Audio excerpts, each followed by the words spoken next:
Eh bien salut tout le monde, aujourd'hui on se retrouve dans une nouvelle vidéo. Comme vous avez vu dans le titre, on va parler vraiment essentiellement de mon matériel que j'utilisais pendant cette saison 2020. Donc je me suis équipé de A à Z, donc comme vous avez vu dans la dernière vidéo où j'ai expliqué, je suis parti vraiment de zéro et j'ai pris en fait du matériel qui est abordable, de moyenne gamme et qui est vraiment facile à utiliser pour les débutants parce que je ne connais pas vraiment la pêche au bar au leurre. Commencer la pêche du bar, donc voilà.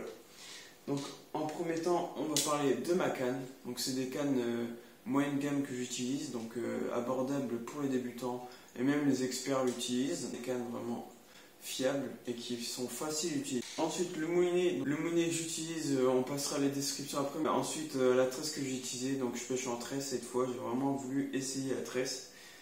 Donc voilà, on passera la description juste après. Et en dernier, les leurres que j'ai utilisés pendant cette saison 2020, donc leurre souple et leurre dur. Donc voilà, on passe tout de suite à la description de la canne et du moulinet. C'est parti! Donc on va passer tout de suite à ma canne. Donc, la canne que j'ai achetée, c'est la nouvelle génération de chez Caperlan. Ce sont les Illicium. Il y a différentes gammes d'Illicium. Il y a les 225 à 900. Donc ça dépend de la taille de la canne et du grammage utilisé. Celle que j'ai achetée, c'est la Illicium 500.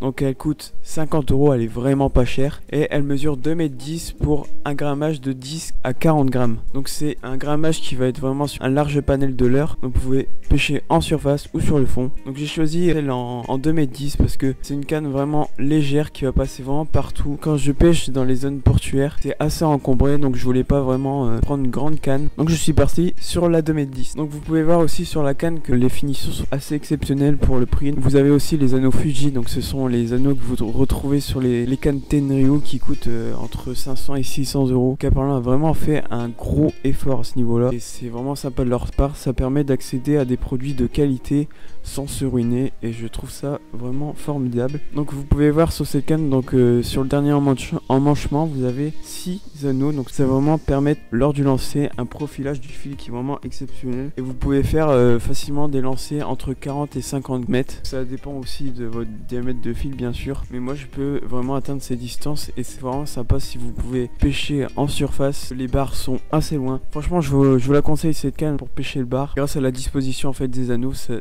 permet un contact permanent avec le leurre. Vous pouvez pêcher en planant, en faisant des jerks, tout ça, ça marche vraiment pas mal. Et vous avez une sensibilité au niveau du sion qui est vraiment remarquable. Vous avez un talon assez grand quand même, donc c'est assez sympa pour faire des longues distances, même avec cette petite canne c'est vraiment possible. Et vous avez aussi un accroche-leurre, donc c'est vraiment sympa, c'est pratique en fait.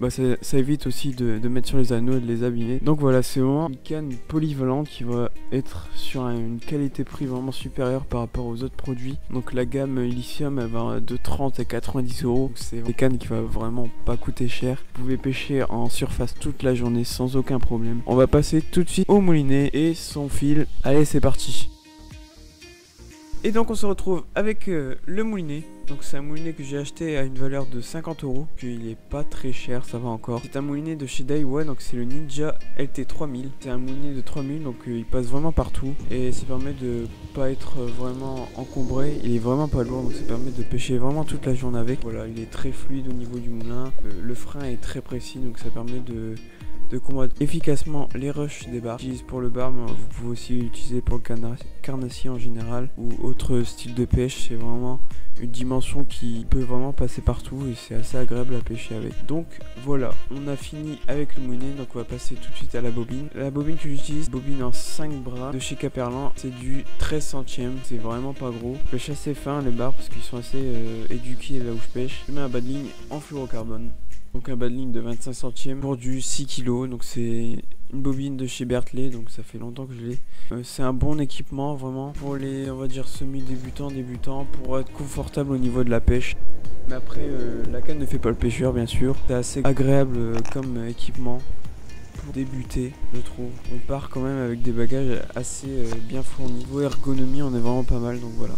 Et donc on va passer à la dernière partie de la présentation de mon matériel que j'ai utilisé cette année. Donc ce sont les leurres. Donc les leurres que j'ai utilisés en début de saison, donc on va dire mi-mai, ce sont vraiment des leurres de surface. Donc j'ai essentiellement utilisé les leurres de chez Wish. J'ai sorti une dizaine de poissons et après on va dire mi-juillet je prenais plus rien avec, donc je suis passé sur du leurre souple et j'ai quasiment fait tout mes bars avec ces leurres. Donc le principal leurre que j'ai utilisé en fait c'est des Ketek, donc en 3 pouces et en 4. Donc au départ j'étais parti sur du 12 grammes en grammage sur les TP. En fin de compte les animations étaient pas terribles, c'était beaucoup trop sec au niveau des animations par rapport au poids. Et donc je suis parti en décroissant, donc j'ai commencé par du 12 grammes, ensuite du 10 grammes. Et je suis passé ensuite en 7 grammes. Donc c'est en 7 grammes où j'ai fait vraiment le plus de poissons. J'ai vraiment plané le leurre en dents de scie et ça marchait vraiment super bien. Donc voilà, c'est vraiment des leurres. Je trouve que même il y a beaucoup de gens qui utilisent ce leurre. C'est vraiment le leurre de référence avec les Yum Plus. J'ai testé les Yum Plus, ça n'a pas marché cette année. Donc voilà, j'ai utilisé que du Ketek. Et c'est vraiment ça qui a fait ma saison. Donc je suis assez content de moi parce que j'ai vraiment pas beaucoup investi niveau leurre. Et pourtant j'ai quand même pêché beaucoup de poissons. Donc ça fait vraiment plaisir. Sur la première année où je découvrais les spots, c'est vraiment pas mal pour commencer. Donc bilan de ce matériel, vraiment satisfait cette année. J'ai pas vraiment dépensé des sommes astronomiques pour m'équiper. Donc moulinet, tresse et canne, j'en ai eu pour même pas 120 €. Avec les leurres, j'en ai eu pour environ 130 €. Pour s'équiper pour une année, c'est vraiment pas cher je trouve. Je conseille de prendre ces équipements pour commencer parce que des équipements qui vont être assez efficaces et à moindre coût. Donc ça va vous permettre de pêcher vraiment agréablement et de pas dépenser des sommes dans du matos vraiment cher. J'espère que cette vidéo vous aura plu et n'hésitez pas à vous abonner si ça vous plaît. Je vous retrouverai dans de nouvelles vidéos. Allez, peace!